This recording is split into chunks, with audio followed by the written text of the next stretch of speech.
Hey everyone, welcome to Tickets to Travel, the only podcast that discusses the business of travel experiences. In this episode, we meet Jordan Scheffler, one of the co-founders of Crewfare. What is Crewfare? Crewfare is a travel software company that specializes in group travel logistics. For event travel, Crewfare offers a user-friendly digital interface for booking event travel, which includes hotels, tickets plus hotel, and VIP hospitality packages. Crewfare software also allows event producers to source hotel rooms, create RFPs, compare against market value, and negotiate terms directly with those hotels. So stay tuned for more information and remember to subscribe where you get your podcast because Tickets to Travel starts now.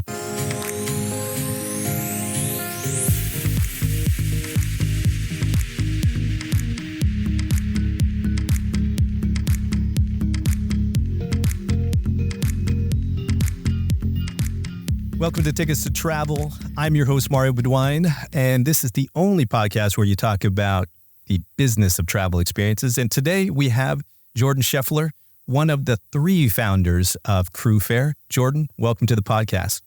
I've done a bit of research about Crewfare. I don't think many people know what you guys really specialize in. So I want to take this opportunity to give you the floor. But what I do know is that you, Zach, and Jason started your careers in nightlife, in event producing.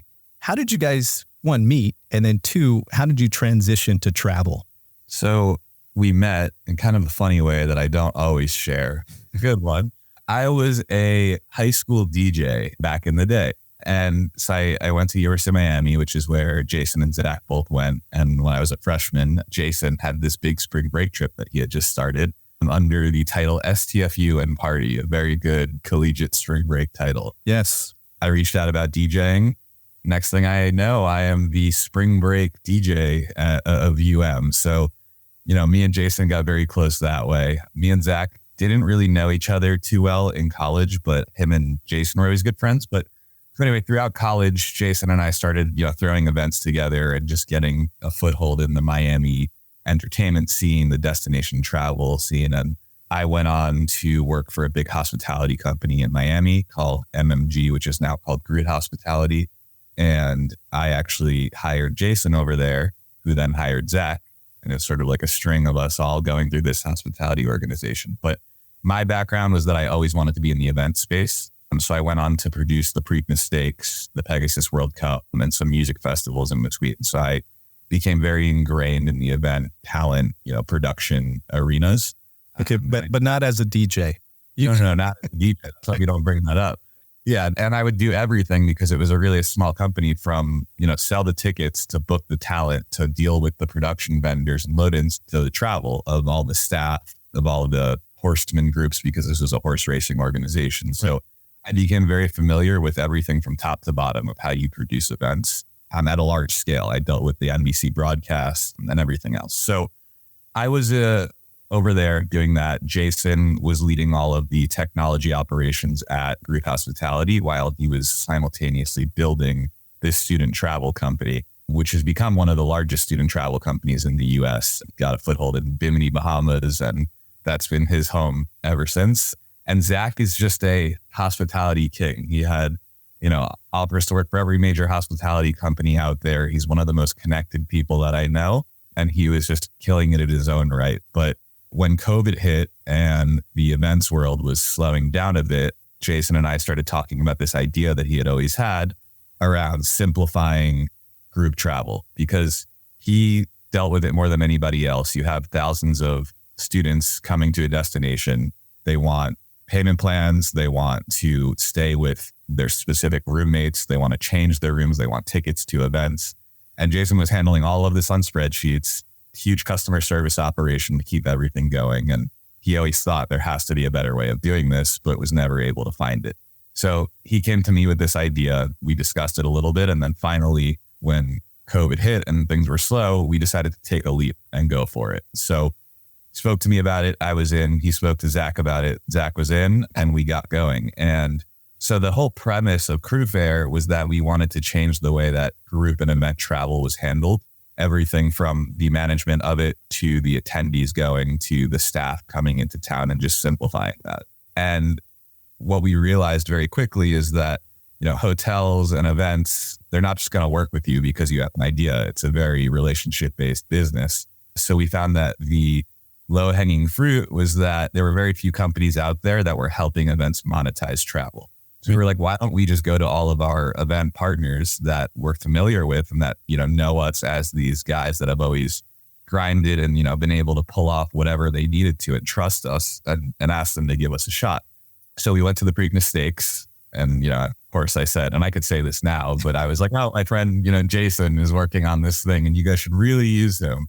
Right. And they were like, okay, let's do it. So then we were like, all right, we have a real, they got a use case. You've got a client finally. Yeah. So I was like, all right, now we have to actually figure out how we build this thing. And what Jason was always very good at that I commend him on is he just goes for things. Whereas I'm a perfectionist and I'm more of that mentality of like plan out the launch of the product and you deal with fundraising and everything else. And Jason's like, no, we're just going to do it. We're going to go for it. And now I realize that that's my core belief in how you operate in business, right? So we went online, we looked up hotel booking websites, like how to build one. Me, Jason, and Zach just went online, built like the most rudimentary version of a booking platform that could exist.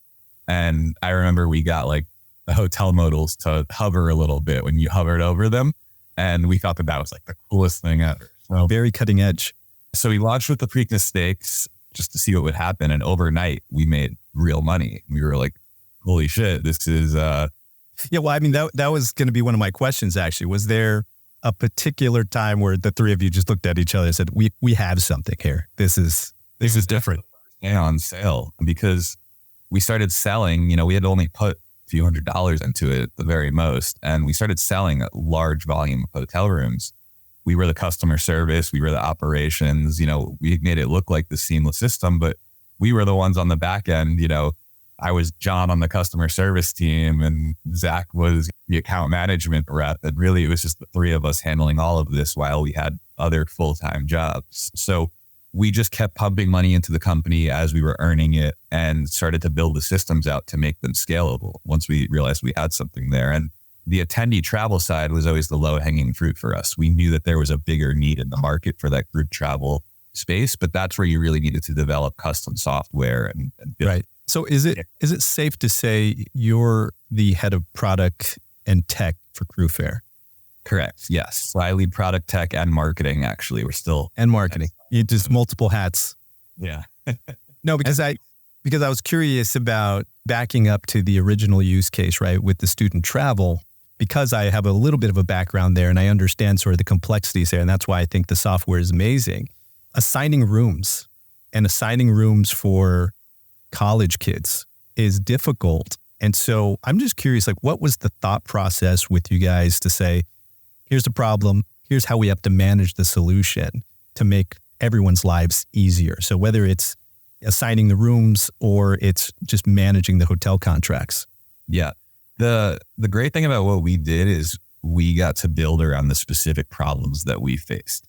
So once we launched and we started working with these events and they said, the attendee travel is great, but we're dealing with staff travel. And that is where a lot of that comes into play. And it is very similar to student travel. And we were dealing with everything on these spreadsheets and email communications with the different vendors and everything. We were simultaneously trying to build tools to automate a lot of that and to rely less on human capital, because at one point, Jason was up 24 hours a day and his entire focus was taking care of every single person for thousands of rooms. And that's where Backstage came out of. Backstage is our, event travel management platform that we launched fully within the past 6 months. And it has been incredible, the pickup that we've gotten and the client base that we've been able to secure. But the whole premise there is that you can send private booking links to your different groups, right? Set, the different payment parameters and any parameters around the hotels that they could stay at, the room types, the dates that you want them to be able to be there. And then that all comes into a centralized system where you can make all of those changes, those assignments, that communication between the hotels and the vendors in one centralized place. And that was something we had never seen before, right? So we spent years perfecting it before we brought it from an internal tool to a SaaS product that we could really bring out there. But we're at the point now where the feedback we've gotten on it is just that this is completely unique, and it's a very needed solution. Yeah, I mean, I had a bit of that, putting together some of these destination festivals. Who knew that the main artists didn't want to hang out with the staff, with the dancers or with the band? There's all these nuances, and I think from an event producer's perspective, they want to maintain those relationships and make sure that they're very happy. So having a private link to book and also get them to commit, because that's the most impressive thing I think about software, is that they have to commit. Because if anybody's worked in entertainment before, managing the artist and some of their preferences alongside a writer or anything else that they've already predetermined as part of that performance is really, really tough to manage and to get them to adhere to. So the private links piece, I think, is a differentiator for managing these type of groups. Yeah. And what was interesting for me is that I dealt with it a lot on the credentialing side and asset requests at events, right? It's a very similar concept. You have all of these different vendors and groups that need different credential types, different assets for their teams. And all of them push back, we don't know the names of the people coming yet. Like, we aren't covering the cost of this one, they are. Right. And I got very familiar with project management solutions in the event space, and it was a very similar concept. So I was able to bring a lot of that knowledge over to figure out what those pain points were in that world and sort of merge it with what hotels are and what these vendors are used to. And so when we talk about private links, that's something that didn't even exist in that credential and asset request space. And we were able to create that for vendors and everybody in between. So yeah, it's been amazing. Because that stems from even the college tour groups to a certain degree, because that's how some of this is sold, is you have a rep, they have a private link, they send it out and they allocate certain rooms to it. So it was interesting that you guys were able to find a parallel very easily in event travel that can make it happen. The Tickets to Travel podcast is always brought to you by Expo Travel. Expo Travel is experiences optimized travel, assisting B2B startups and companies with business development in online travel and entertainment ticketing distribution. If your company is looking for ways to boost revenue, increase average order values, or activate your member base with either travel or entertainment ticketing, contact the team at Expo Travel for a consultation today.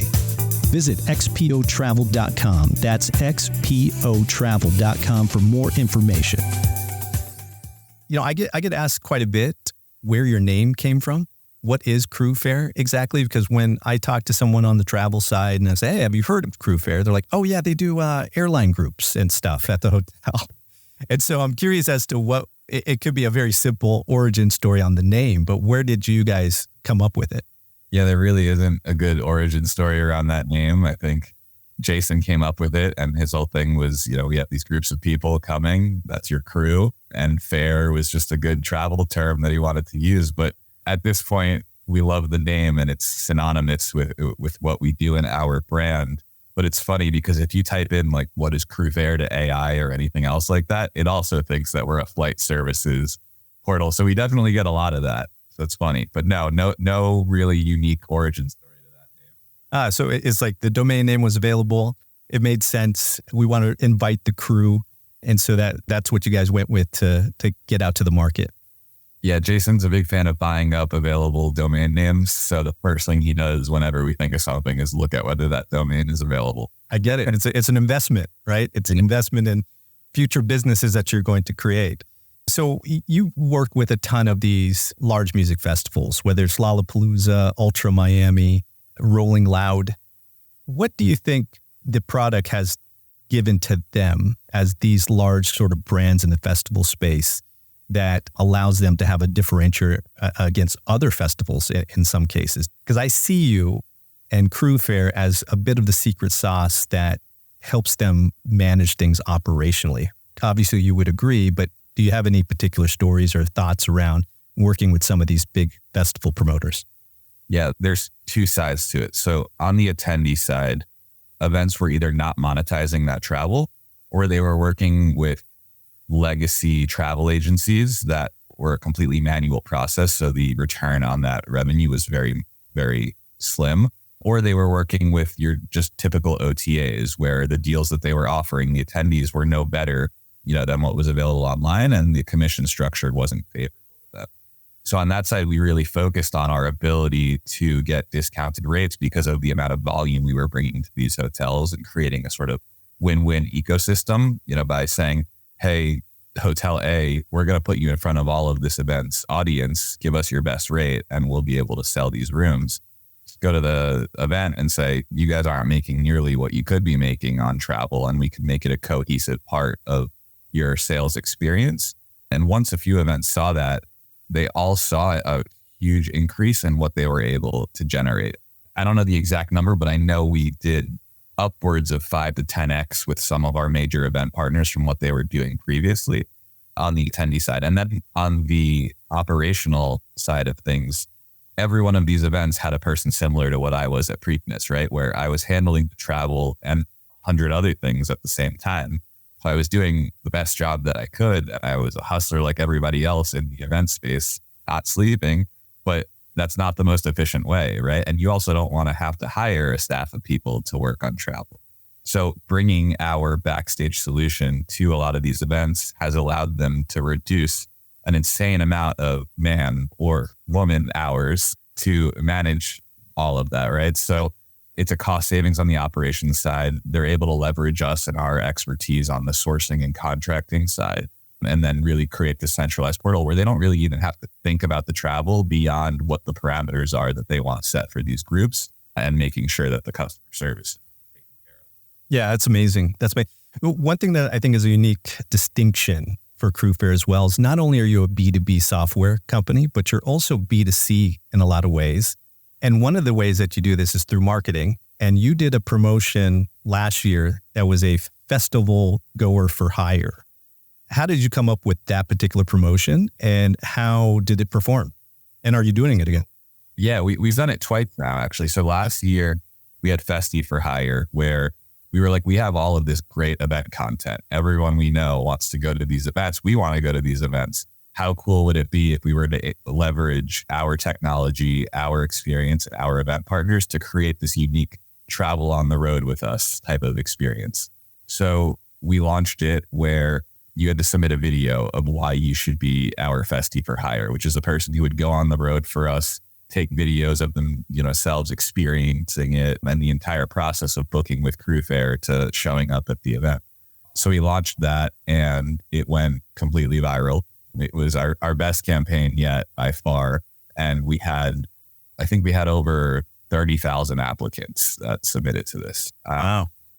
Yeah, we repeated that this past year. We rebranded it to Explorer Wanted because we have a new product called Crewfare Explorer, which is an event discovery platform. So we did that same thing, and our Explorer is actually on the road right now doing the same thing. She's great. She's getting lots of influencer style content at these events, and you could check it all out on our Instagram for real-time updates. Very cool. So as the marketing guru who kind of came up with this in a way, I mean, I'm sure it was a team effort. What do you think is next? What do you think is the gap in terms of marketing these type of events through Crewfare? Because you mentioned that you're building out Explore, I believe, which is a marketplace. What do you think is next as your focus?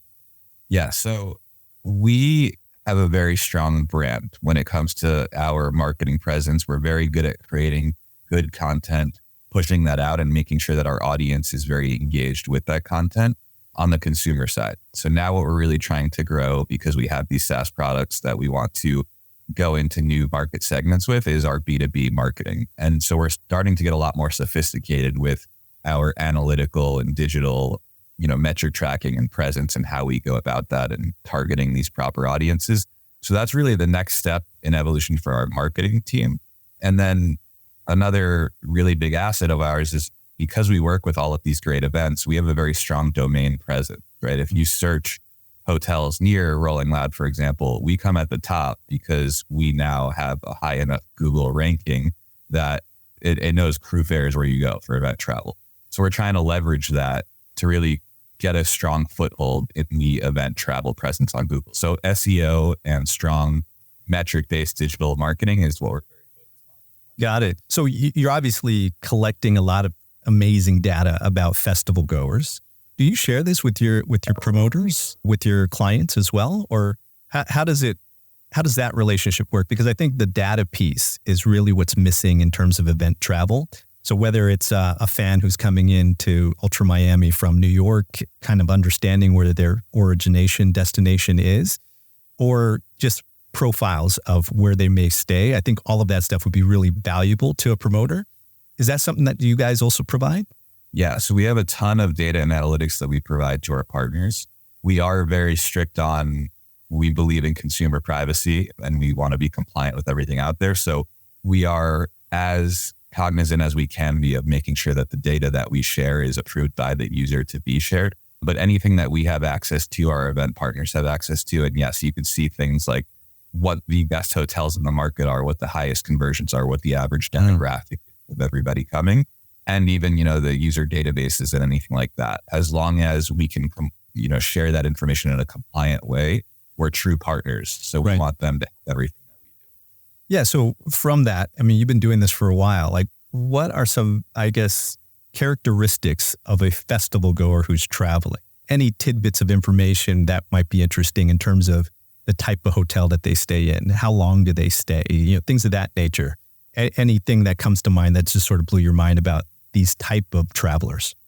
It is very dependent on the event, but I would say for most of the music festivals, you're really in that 18 to 24 space for the traveler who's not buying a VIP experience. Right. And with those groups, it's generally a 2-night stay. But when you get to some of the higher end events that we work with, it could be in that 35 range. And that's when you get up to the 3 and 4 night stays. And I would say we don't really do anything below a 3 or 4 star hotel. So between 3 and 5 stars is generally our sweet spot.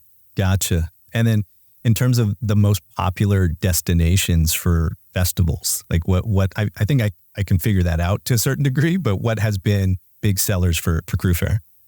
In terms of cities, our strongest foothold is in Miami. We are very bullish on a lot of the secondary markets. For example, Dreamville, one of our partners, we sold out that entire city when that event came to town. And I think that there's a lot of opportunity for festivals entering these markets that are not in major cities where you could get land and production costs are a little bit cheaper, but there's a high demand of travelers who want to come into that market and just need an excuse to. So we try to work with a lot of the tourism boards, the cities and events to figure out, what some of those destinations can be. But obviously your major cities are always going to be the bread and butter of where these events like to try to get it as close as possible to. And so if you're trying to build your own package on Crewfare, what is the best way to do that? Essentially, like what is the dream package, maybe from your perspective, that could be booked on Crewfare? What are your thoughts around that? Yeah, so Crewfare has the capability to do accommodations, tickets, and extras like shuttle passes, merchandise, anything, in that realm. So the ideal package scenario that we offer is, one, we have the ability to gate our rates, which is a huge thing for hotels and for events because you now are able to offload hotel inventory and even ticket or extra inventory that you don't want to shoot yourself in the foot by putting out publicly, right? So through packaging rates, we're able to offer significant discounts. So you'll have, the hotel, the event tickets, and the shuttles and transportation at maybe a 20, 30% discount from what you would get them if you were to buy them all separately through our platform. So we definitely see packages as the future of how everybody should be able to purchase.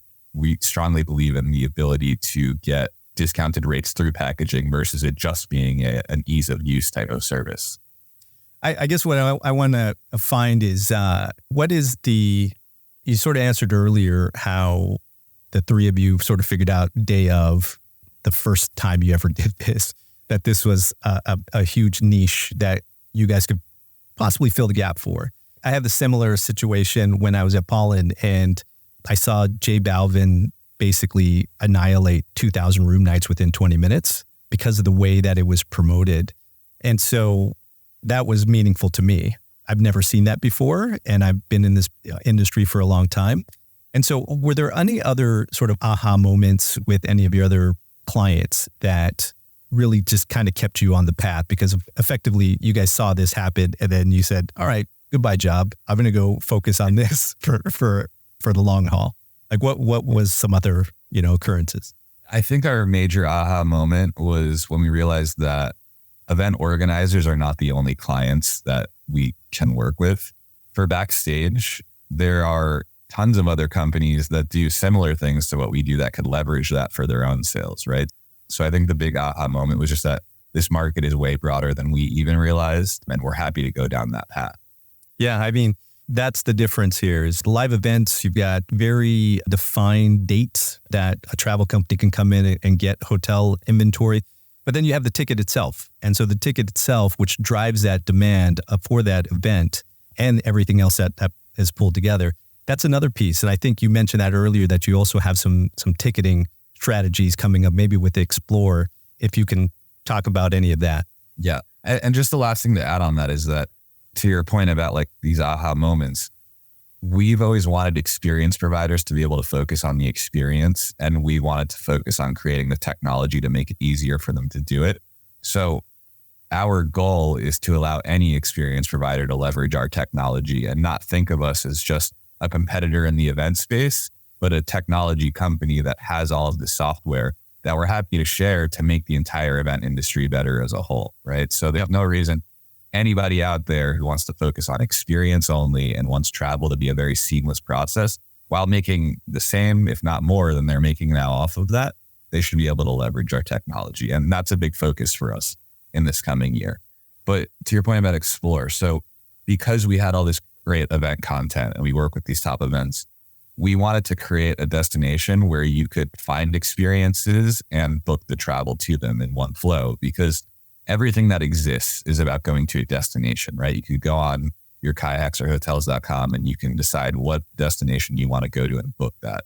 But what we have is the partnerships with these events to say, hey, if you're going to Asia in December, what's going on there? Where should I fly to? Right. And we can help you to figure that out. So we created this AI marketplace called Explore, where we're growing it right now. And we really have been in a beta phase of it. But the goal is that you'll be able to speak with it to determine what your preferences are, where you're going, what you want to do. And it'll package that together for you into this one experience that you can book for not only our existing event partners, but anything around the world. Amazing. So I like to wrap up this podcast by asking the guest, what is the perfect, if there was no cost, no expense spared, travel experience? So what destination, what hotel, and what event would you put together for Jordan? That is a very interesting one. I mean, I know you're getting married soon, so this could be a honeymoon situation or not, maybe. Yeah. I am a big traveler, and I'm at the point where I like experiences that shock your general sense of what's going on. Like When I went to Japan recently, it just felt like I was in this like new cartoon world. And, I like to just see how different things could be. So my next big one that I would love to do is some sort of safari experience. I'd love to go to an African country and experience a real safari. And I don't know. I mean, I wouldn't say that there's a specific festival or concert that I'd like to get involved in there, but a very curated safari experience where you have some sort of entertainment aspect to it. That would be my dream. Like, who would headline that safari? Could you imagine that? That would be really interesting. Like, you're in the middle of Kenya and you're on safari, and then there's a big stage, and I don't know, Rufus Du Sol comes out. Who would be the headliner for you? Because obviously you'd be staying in a tent at this point. Yeah. I would, honestly, that was a good call. Rufus in a safari environment, that would be a very, very cool event. I'm a big rock fan, but I wouldn't say that I want a rock and roll band in safari. I don't know. Metallica in the middle of a safari could scare all the animals, but that would be amazing. Well, thank you so much, Jordan, for your time. I think everyone has learned a little bit more about Crewfare, about your origin story and the software that you guys provide to festival promoters, as well as to the fans who are looking for new things. We will talk to you soon. Thanks again. Thank you. The Tickets to Travel podcast is always brought to you by Expo Travel. Expo Travel is experiences optimized travel, assisting B2B startups and companies with business development in online travel and entertainment ticketing distribution. If your company is looking for ways to boost revenue, increase average order values, or activate your member base with either travel or entertainment ticketing, contact the team at Expo Travel for a consultation today. Visit xpotravel.com. That's xpotravel.com for more information.